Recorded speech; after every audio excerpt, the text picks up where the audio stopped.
সবাই কেমন আছেন? আমি ভালো আছি। ছাদে আসছি। আমরা দুই বন্ধু ছাদে আসছি।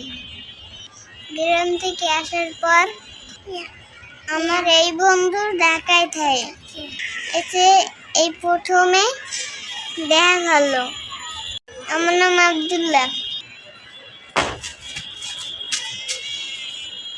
আমার নাম আয়ান ইসলাম।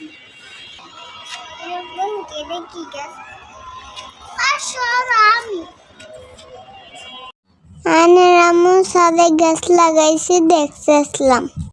গাছগুলো দেখতে মাশাআল্লাহ। আমরা দুই বন্ধু কি করি দেখতে থাকুন। আশা করছি ভিডিওটি ভালো লাগবে। আমি এখন ঢাকা আছি। পাশে দৃশ্য দেখে বুঝতে পারি।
অনেক ভালো লাগবে বন্ধুর সাথে সময় পার করে।